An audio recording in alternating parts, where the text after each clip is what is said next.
around 30 minutes for the open forum. So let us collect questions. Please keep this short so we can accommodate a lot of questions. And please also identify yourself and your institutional affiliation. So questions. You can all go. Questions. No.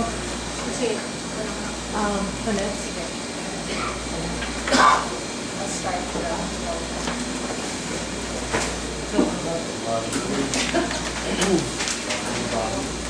Okay. Tonet Rakisa, the De La Salle University Political Science Department. And one of the, I think a general character of Philippine politics is the fact that it's clan-based, right? So in terms of, and because I've also done my dissertation, it's basically around that political clan as a changing phenomenon in terms of the institutional arrangements between the old and the new. And so my question is, two things. First is, what is the difference between clan politics in non-Muslim areas vis-a-vis clan politics in Muslim Mindanao? Because a lot of the dynamics or the causal mechanisms that you mentioned are actually present in other areas that are non-Muslim areas. In terms of the changing loyalties between the national and the local, and the changing character of the local leaders vis-a-vis its local constituency. So for instance, when you talk about in non-Muslim Mindanao, we can actually discuss the changes between a Singson, right, and other post-Singson so-called political military rulers. Okay, so that's my first point. The second point is that this now pertains to Mindanao. The fact that when you discuss regional insurgent groups, MNLF, MILF, right? And my question is, it seems like you mentioned that these groups were actually built on, so you have to correct me if I'm mistaken, but my impression is that these groups were superimposed on clan structures, right? So are you suggesting therefore that the insurgent groups and their so-called much more moral consciousness, right, is less cosmopolitan and much more about tapping into traditional elites? In which case, my question would be, what is the role of institution building? Because if you're talking about clan politics and the resistance or resilience of clan politics, then in terms of trying to build or trying to set up a mechanism that would actually be inclusive of all the others who are not involved in clan politics, I don't see any possibility for that, if only because of the power of the clans. Any other question? Yes, please. Yeah, because we're taking.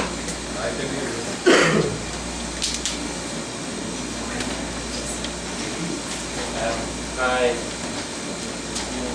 Hello, my name's Ed Bell. I work at the World Bank office in Manila.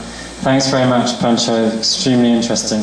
I really liked your analytical device of the choices people make, the elite bargaining, and then the acceptance.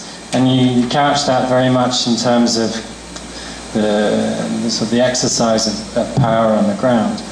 To what extent do you think it's also defined in terms of opposition to the other?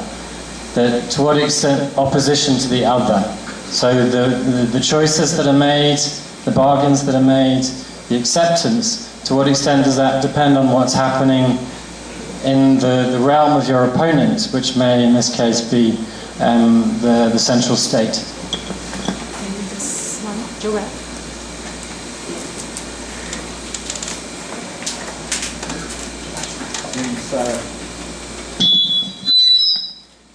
Since I don't know any of the people you referred to,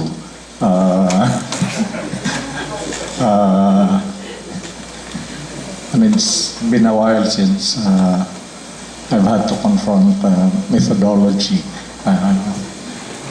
I tried to repackage the things you've been saying. I think in a way that's not necessarily contrary to your conclusions. If we think of what's happening in Moro, Mindanao, as part of an overall process of state formation in the country, the question becomes, what is the particularity of Muslim Mindanao relating to the question of Tonet? I mean, in other words, you have clans all over the Philippines, but what is it about clans in Muslim Mindanao that makes them different? Okay. Is it possible to say that the answer is there is a shared sense of oppression, okay, and which is shaped by varying levels, but shaped by shared religion. But it's key that it's religion and historic oppression. Now, the question for the central state then becomes, do we attempt to impose a coup? Related to each other, so in the course of answering those questions, I will try to address them together. First question posed by Tonet, for example, in relation to the point raised by Joel, the differences between Muslim clans and the clans that you see elsewhere. Actually, there is a vast literature that actually cites that differentiation. And if you look at, probably the best has to do with those that look at the difference in terms of the kinship systems. That's one. No? Muslim Mindanao was distinct because it was segmentary in nature, which meant that cognatic and kinship ties, they proceeded from both the male and the female. And if you look at, the funny thing about this, that this was recorded from as early as the 17th century. But if you look at Kiefer's study of 1972 of Tausug society, it's pretty much still the same. No? It still exists. That means there is a notion of fictive kinship, which means that if you are someone I have authority over, which means I need to protect you, kinship becomes muddled in terms of actual blood relations, and you can dwell on those resources, those headmen, and the people they have. So therefore, you are able to increase the size of your reach through the process of political alliances within those segmentary systems. That was one. Second was, I think the point raised by Joe is correct, no? The unity is horizontal, it's not vertical. They've said that clans elsewhere in the Philippines share a vertical relationship with the state in terms of sharing a sense of what rule of law means. They share a common institution emanating from the state. Clans in Mindanao do not share the same. They are more horizontal in nature, based on a common experience of oppression and a common engagement in the history of the economy of the region, which was really decentralized or decoupled from the entire economy of the north, etc. So clans were really different. That is why, for example, if you look at these places where you see this even up to now, you notice the attacks of the Philippine military in Zamboanga, Sibugay. They were attacking towns where you had those notions of kinship still existing, up to the present time, in places where they used to launch pirate raids for slaves. The reason why that place was bombed and why they're skilled at kidnapping, etc., was because they've been at it for years, for centuries, no? When they had to see slaves, those were the same places where they used to launch those expeditions. Secondly, you have to differentiate between the notion of fictive kinship, segmentary alliances, and what you find in clans elsewhere, where it is basically limited to the family and intermarriage within the family. Here it's different. So the ability to, kaya yung pintakasi, for example, no, in the case of, when you talk about a base command, you're not talking about mobile guerrillas. You're talking about communities. Lahat sasama. So pag hinambush ang Marines, kasamang kapatid ko, tatay ko, lolo ko, kasi pag hindi ako kasali, hindi ako makikihati sa barel na makakamtam, hindi ako makikihati doon sa iba pang pakinabang para doon. Ganun rin naman yung this fantastic study being done right now by Eric Gutierrez. He calls the benefits of kidnapping. Okay, and his study of kidnapping in the period of the Sipadan hostage taking, and how the entire community benefited from that. So meron difference talaga yung clan. Yung point na sinasabi natin walang shared notion ng rules vertically with the state is what differentiates the Luzon and Visayas clans with the Mindanao clans. Probably to just finish that point, kasi may question na si Joel to Caudete. One way of going about it if you were the central state. Okay, tama yun, no? The MILF can be seen as an ally. It should be seen as an ally, that can actually be part of the state building project, But there is no difference between that thinking and the thinking of ERA. When we thought about si Miswari, gagawin rin ally in the state building project. What differentiates siguro the period of Miswari is that talagang hindi siya kasi nakipag-deal sa mga clans. While sa loob ng MILF, may mga malalakas na clan. The interesting thing about it was Salamat was probably more practical and pragmatic when dealing with the Muslim families than Miswari was. Miswari, I remember in one of the case studies, and I interviewed Miswari while he was under detention, for this study, kaya marami kaming oras kasi nakakulong siya. So, talaga nga yun talaga ng clans. Sabi niya, kasi ginagamit lang kami yan Ginagamit lang kami yan. Meron talaga siyang aversion Hindi ko alam kung may site, yung experience niya sa Tausug Society pa. Pero he was really committed to dismantle yung power ng clans instead of dealing with it. So, yun yung sagot ko doon sa differences. The MILF and the MNLF were built along clan structures, yes. Both of them remained loyal to those rules. Pero yung point ng they less cosmopolitan, actually, my argument nga is actually they are more cosmopolitan because of the wide range of contacts and trading that has happened in that region for a long period of time. So if one thinks that, as a result of this, you'll have a place where you have, isolationists or autarkic rebels thinking about at walang ganun. Actually, it's the reverse. It is the MILF nga and the MNLF that is more instrumentalist, that talks about yung kanilang rules, pati Sharia law, that you don't find almost no resonance at all. The interesting study is the study of Asia Foundation, kaya tumingin ako kay Steven. You look at the people inside the ARMM, you ask them about, for example, their notions of Sharia law. Ayaw nila, in general, yung survey, When you look at the peripheries, adjacent provinces to them, okay lang sa kanila, yung Sharia law. Kasi hindi naman sila mapapasok under Sharia law dahil nasa labas sila Yung ganung klase ng tingin. So a lot of this thinking about non-cosmopolitan and to locate that in the clans, I would locate that actually on the political-military rulers rather than Pero I will not distinguish too much the two because precisely pag nagtawag ng gera ang pamilya, kasama yung pati, and that is a feature shared with Northern Luzon. Kasi I remember in the 1970s and 80s, we had difficulties with cadres leaving their guns and leaving their new People's Army units to join their tribes in fighting other tribes. Same thing is true in Muslim Mindanao. Kaya lang, ang problema doon, they don't leave their guns. They bring their entire contingent on the side of it. Second thing to understand, there are revolving groups in Mindanao of forces amounting to 500.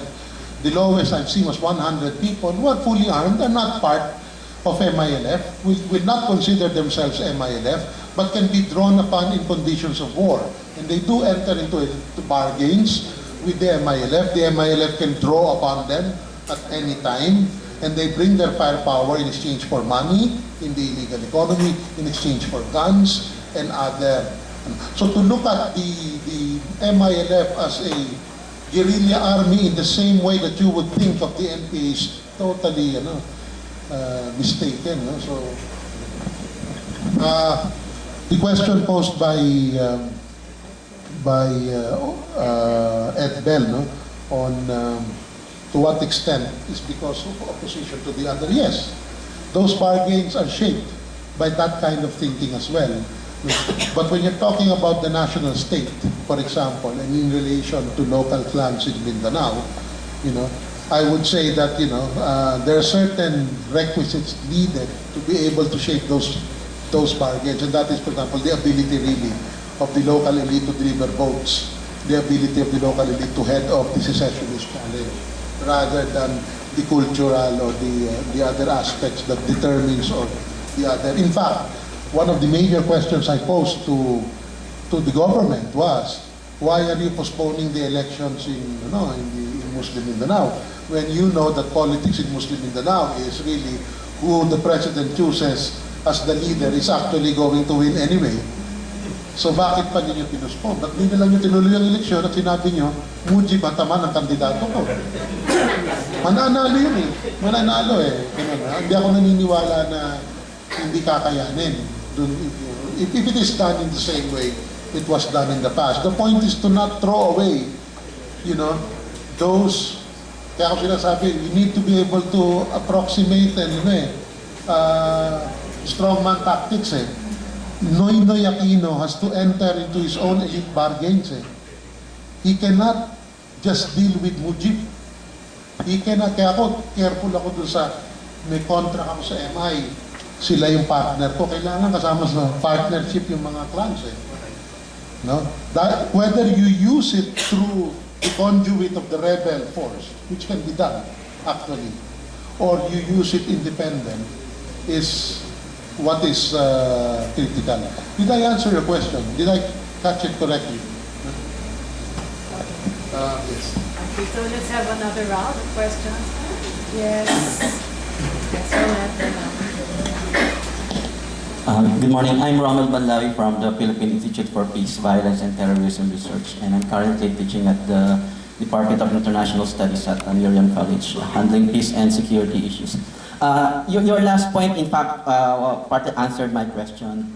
And while I appreciate the analytical and scholarly value of more presentation, I'm looking more at the practical value of your piece on the ongoing peace process. Like, for example, how clan dynamics and institutions affect the direction and the agenda of the ongoing peace process with the MILF, and how the MILF articulates or even represent competing clan interests in Maguindanao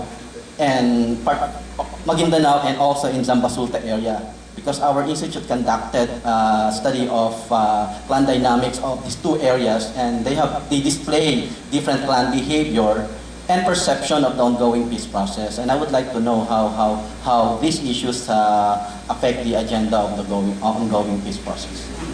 Gary?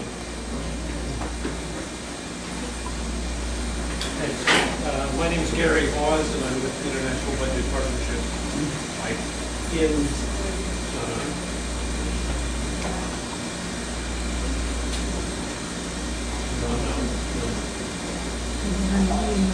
Is this? Yeah. Yes, okay. In Tessa's introduction, we heard about what you were doing in earlier incarnations at MODE and at the Philippine Peasant Institute.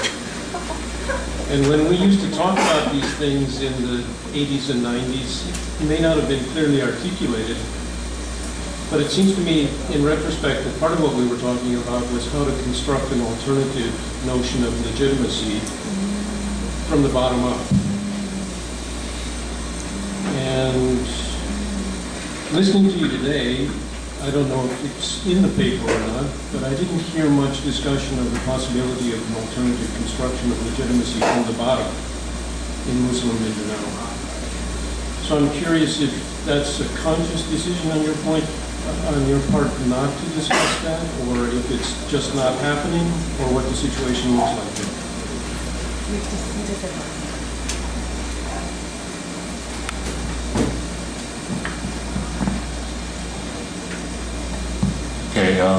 this is just a provocative question, which you may or may not take seriously. Besides, Joel Rocamora has left anyway. You mentioned the concept of a sub-nation, and you seem to, and by that I deduce that you do recognize that the sub-nation exists in Mindanao. Based on the findings of your study, would it be fair to also deduce that you have seen the elements or the makings of a sub-state in Mindanao, given the historical circumstances and the fact that the elements constitute those which are not to be found in other sub-nations in the Philippines? For example, the Bohol sub-nation, for example. Or the Cebuano, the Kapampangan, the Ilocano sub-nations in the Philippines. Yeah, basically that. Okay, Can I just add to the provocative question? I would like to add, my name is Neng Magno. I'm a part-time lecturer at the College of Social Work and Community Development.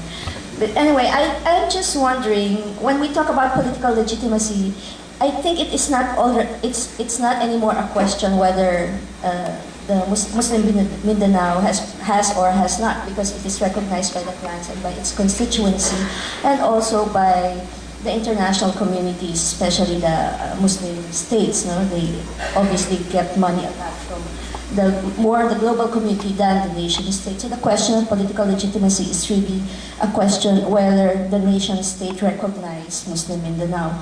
I'm just wondering if it is still a possible or an impossible dream for the peace process to be pursued and for the Muslim Mindanao to be part of a nation state, when in reality it exists whether or not the nation state recognizes it. Whether it is still a relevant question to us now.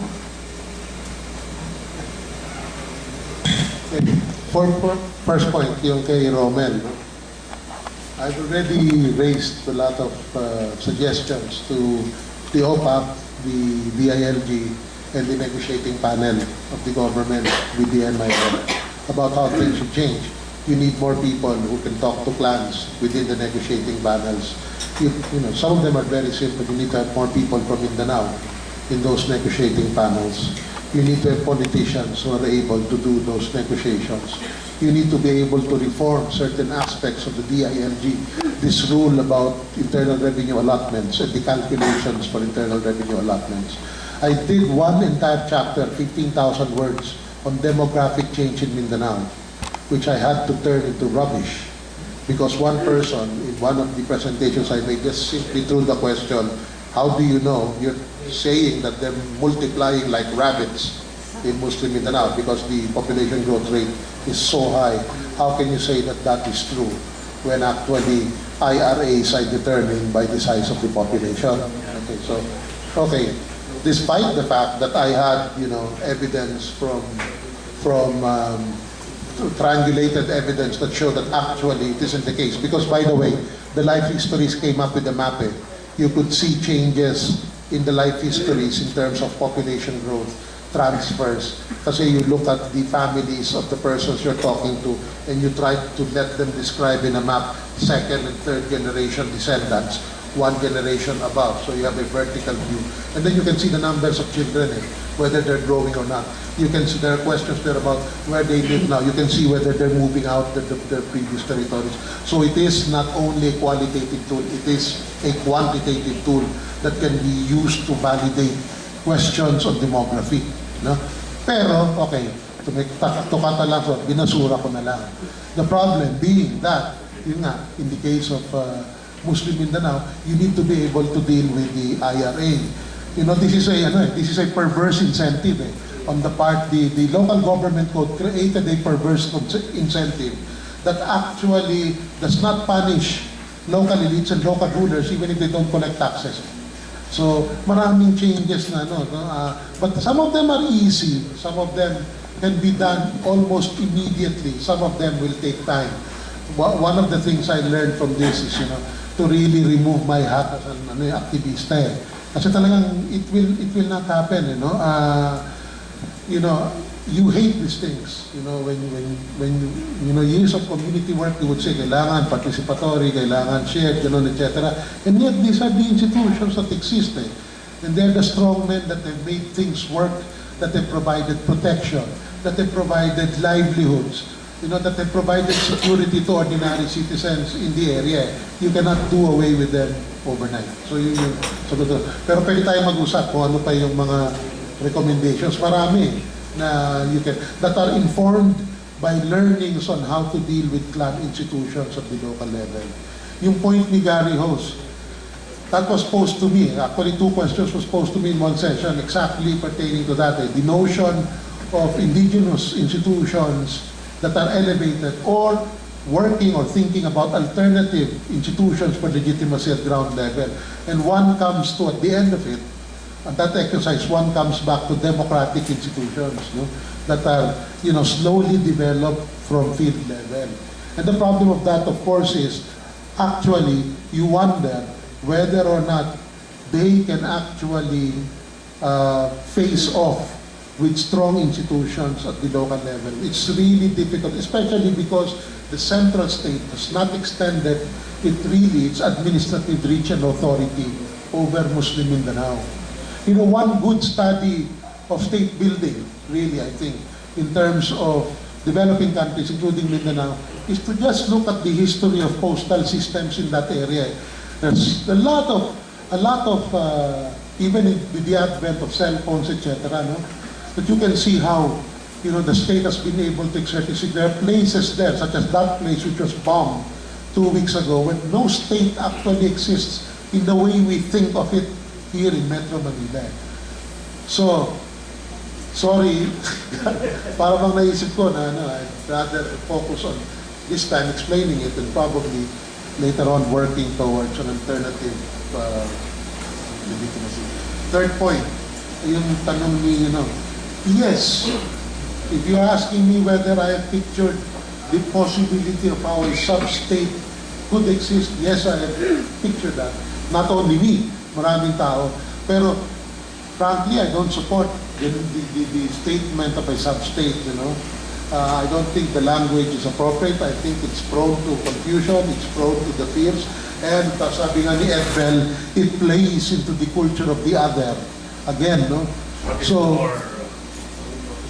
well, there are so many other suggestions being thought about. Talking about, let's say, we want our own independent parliament. The regional assembly transformed into a parliament of Moro people that actually represents their interests. They could have said that, and that would still have led to a change. That would still have led to a change of the charter, but not using the term sub-state. That's why I said, by the way, nauna yung sub-national, bago lumabas yung sub-state. How is it possible as a nation? Because they have actually. If you look at the history, actually, Jojo Abinales' classic work on making Mindanao, the work done by McKenna are very, very good examples of how yung instrumentalist project of the rebels never really took hold, even in places such as Campo Muslim, because they had their own set of institutions and they had experienced a notion of states that was far different from what was being offered to them. Hindi naman hiwalay din sa yung notion ngayon na pinopropose ng MI is not separate from the concept of being part of a nation. In fact, the basis behind the notion of a sub-state is it becomes part of the nation. At mas may concrete ng example sila Sabi nila, look at us as another Scotland in the Philippines. Ganun talaga yun ang gusto nilang model kasi what does the Scottish Parliament have? The central state only decides macroeconomic, social security, and defense. Yun lang ang ginagawa ng Westminster when it comes to everything else is managed by Scotland. And merong clause yung kanilang agreement that several years from now all Scottish people will be called to a vote, and if they vote that they want to secede from the United Kingdom, papayagan sila. Yun lang naman ang hinihingi ng MI na kung papasok kami, dyan na sub-state, huwag nyo lang alisin. Don't remove yung right namin to self-determination by saying that several years from now, we can call an election, and if the people finally decide that they still don't want to be part of the Philippines, respect that right. Now, the job of the government is to make it difficult for them to live. Di ba? In economic terms, in political terms. Eh, dapat nga, po si Joel kasi I cannot understand why the constitutional reform process is such a difficult thing to consider, granted that that seems to be the only remaining stumbling block to continuing the process. And our political mapping suggests that there is wide support for constitutional reform for the peace process. There is wide support among local politicians in Mindanao. It's 12:10. Maybe we can just have a last round of questions. Are there any other questions?